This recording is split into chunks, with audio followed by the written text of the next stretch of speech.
giving all praises to Yahweh, Bahashem, Yahweh Shai, Bahashem, Rekak Kwadash.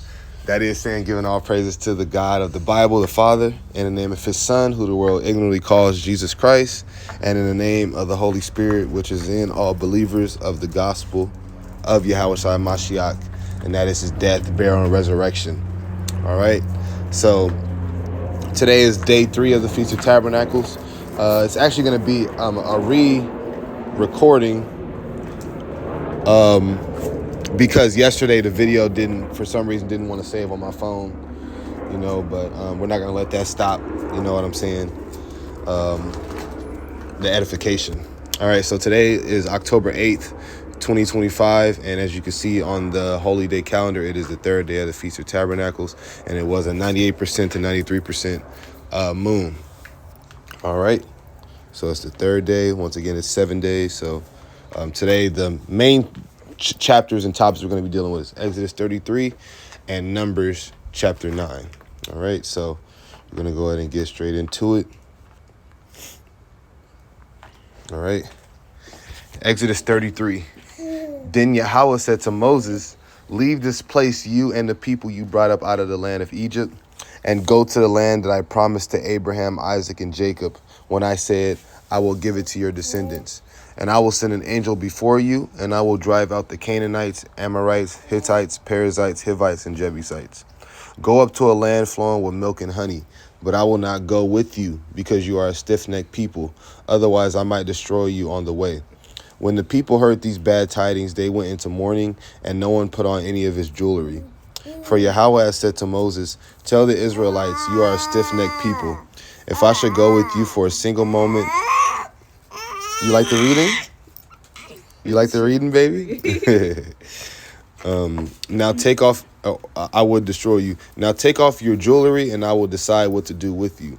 So the Israelites stripped themselves of their jewelry from Mount Horeb onward. Now Moses used to take the tent and pitch it at a distance outside the camp.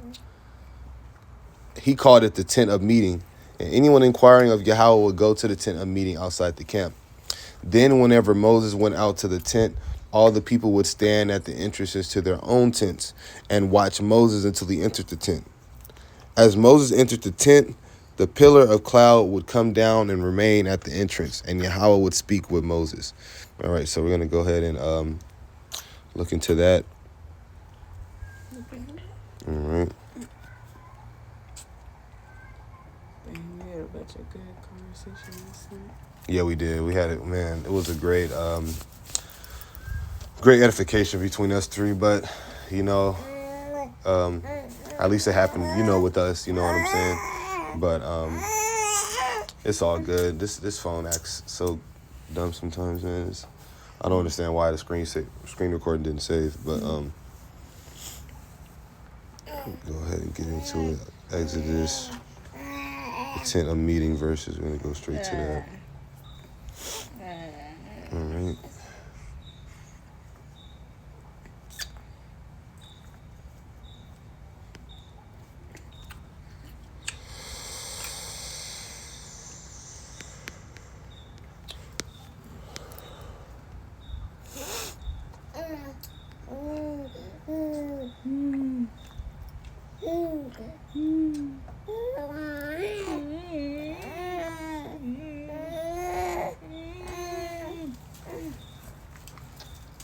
All right, so now Moses used to take the tent. So the word tent here is Strong's 168, which is ohel, meaning tents are home. All right. A tent as clearly conspicuous from a distance. So that's the main topic of this whole feast is dwelling with God, tabernacles, tents. You know what I'm saying? That's the main thing. So we're going to go ahead and see how the Lord deal with his people. What? It's good that we put the lights on our tent because it makes it distinguishable at night too. Oh yeah, exactly, yeah. Think of that. Very distinguishable, yep. Good job. When all the people saw the pillar of cloud standing at the entrance to the tent, they would stand up and worship, each one at the entrance to his own tent. So it was a big sight. Thus Yahweh would speak to Moses face to face, as a man speaks to his friend. Then Moses would return to the camp. But his young assistant Joshua, son of Nun, would not leave the tent. Then Moses said to Yahweh, look, you have been telling me, lead this people up, but you have not let me know whom you will send with me. Yet you have said, I know you by name, and you have found favor in my sight. Now, if indeed I have found favor in your sight, please let me know your ways, that I may know you and find favor in your sight. Remember that this nation is your people. And Yahweh answered, my presence will go with you, and I will give you rest. If your presence does not go with us, Moses replied, do not lead us up from here. For how then can it be known that your people and I have found favor in your sight unless you go with us?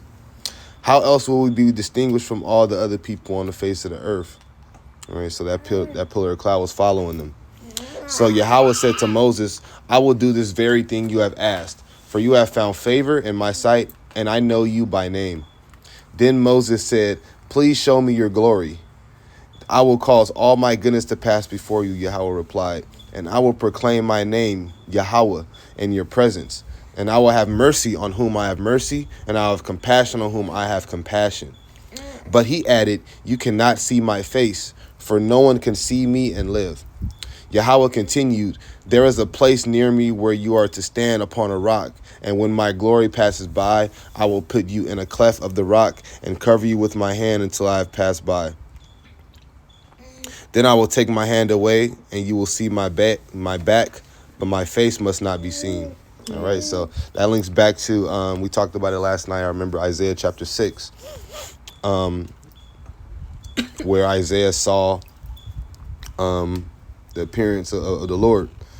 And we'll go to that. Isaiah 6:1. In the year that King Uzziah died, I saw the Lord seated on a throne, high and exalted, and the train of his robe filled the temple. So his robe was very long. Above him stood seraphim, each having 6 wings. With 2 wings they covered their faces, with 2 they covered their feet, and with 2 they were flying. And they were calling out to one another, holy, holy, holy is Yahweh of hosts, and all the earth is full of his glory. At the sound of their voices, the doorposts and thresholds shook, and the temple was filled with smoke. So it looks like the angels were covering their face too. Then I said, woe is me, for I am ruined, because I am a man of unclean lips, dwelling among a people of unclean lips. For my eyes have seen the King, Yahweh of hosts. All right, so he thought he was done. So that links back to, how the prophets read the old scriptures about seeing the Lord face to face. You know what I'm saying? You can't be an unrighteous man seeing the Lord face to face. You get what I'm saying? Mm-hmm. So that's the link back to that. All right, so we're going to go ahead and jump to Numbers chapter 9, which involves the topic of the Passover, but the main thing we're getting into is the cloud above the tabernacle, right? As it is the Feast of Tabernacles. So, chariot. Mm-hmm. Yeah, we don't know if it was a chariot, but yeah. I wouldn't rule out either one. Suspicion. Right? Mm-hmm. I'm reading this one. Mm-hmm. And so you'll start from the top. Okay. In the first month of the 2nd year after Israel had came out of the land of Egypt, the Lord spoke to Moses in the wilderness of Sinai. The Israelites are to observe Passover at its appointed time. You are to observe it at the appointed time at twilight on the 14th day of this month, in accordance with its statutes and ordinances. So Moses told the Israelites to observe the Passover, and they did so in the wilderness of Sinai at twilight on the 14th day of the first month. The Israelites did everything just as the Lord had commanded Moses. But there were some men who were unclean due to dead body, so they could not observe the Passover on that day. And they came before Moses and Aaron that same day and said to Moses, we are unclean because of a dead body, but why should we be excluded from presenting the Lord's offerings with the other Israelites at the appointed time? You know, I remember I was surprised when I found that Aaron was a Hebrew name. Because it doesn't have much of like the connotations that most Hebrew names have, like a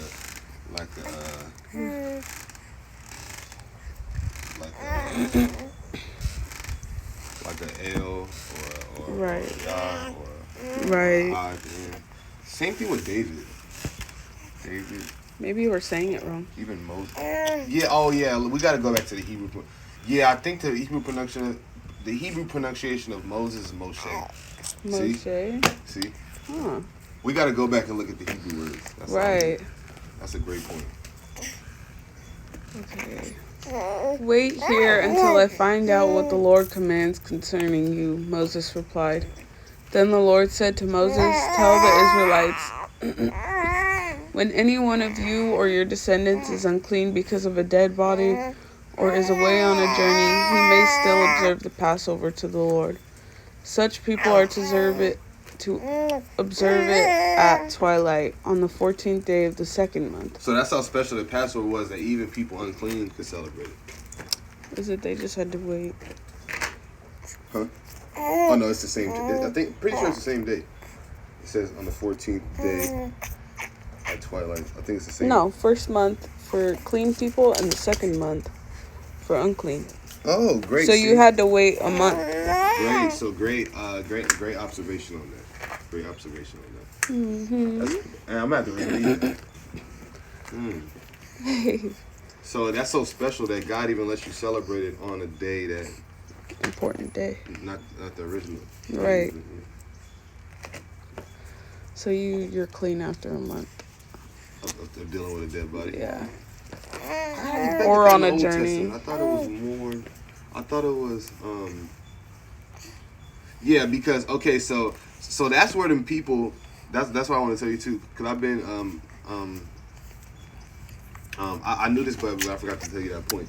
I forgot to mention that point. The reason why they're talking about, you gotta keep you can't keep the feast days outside of Jerusalem is because you have to do animal sacrifices where the Lord was dwelling, right? Like where it was the tabernacle or the temple, right? Mm-hmm. But today, right, the veil is broken. There's no temple. You get what I'm saying? So we keep the Passover, right? And we keep the holy days because Yahweh Shai is our sacrifice. That's why these people are not understanding. Yep. Like that would sound crazy for you that would sound crazy for us to for people to try to teach that you're not supposed to keep the holy days because there's no temple. You get what I'm saying? There's no and Yahweh Shai is our sacrifice because they're valuing the animal sacrifice so bad. Mm-hmm. That's where they're going off. Definitely.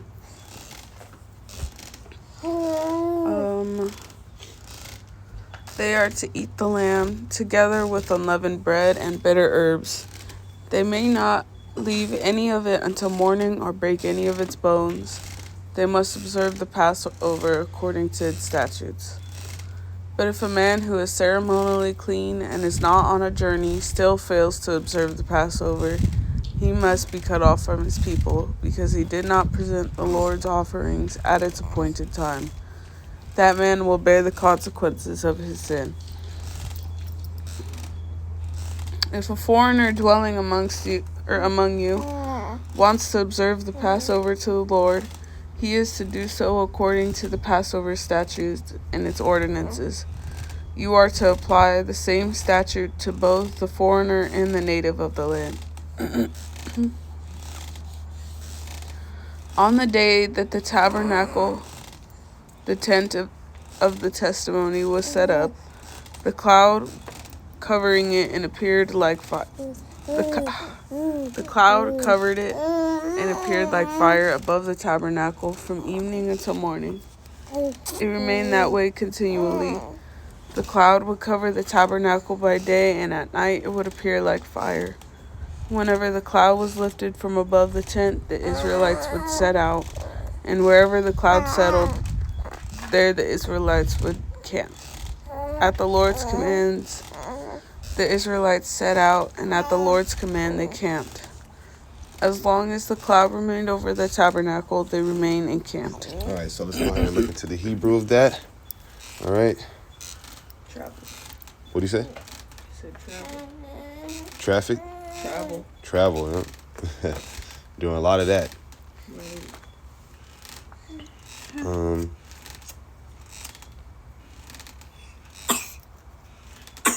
All right, so let's go ahead and look into the words.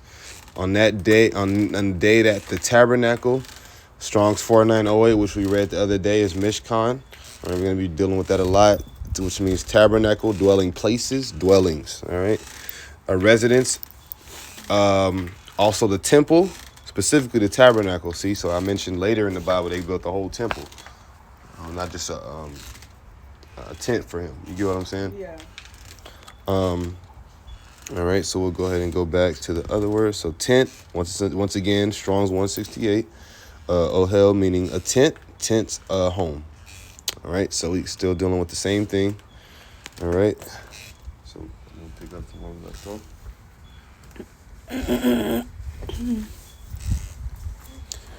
Even when the cloud lingered over the tabernacle for many days, the Israelites kept the Lord's charge and did not set out.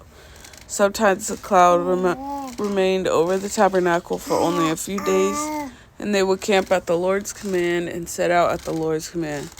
Sometimes the cloud remained only from evening until morning, and when it lifted in the morning, they would set out. Whether it was by day or by night, when the cloud was taken up, they would set out.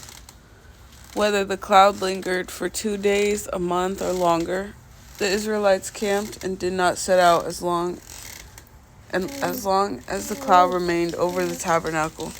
But when it was lifted, they would set out. They camped at the Lord's command, and they set out at the Lord's command.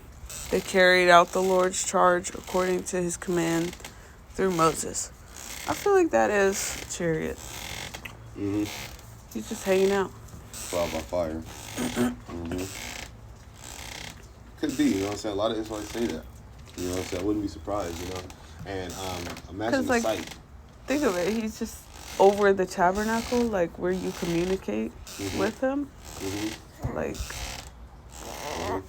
And when Yahushua went up in the cloud, I don't think he went up floating on a like sitting on an airy cloud.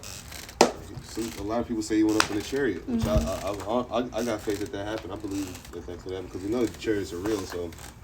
Yep. You know what I'm saying? All right, so day 3 lesson. All right, hope everyone watching is edified, man. And with that, I'm gonna give all praises to Yahweh, Bahashem, Yahweh Shai, Bahashem, Rekakwadash. And once again, that's saying giving all praises to the God of the Bible, the Father, in the name of his Son, who the world ignorantly calls Jesus Christ, and in the name of the Holy Spirit, which is in all believers of the gospel of Yahushua Mashiach's death, burial, and resurrection. All right, Shalom.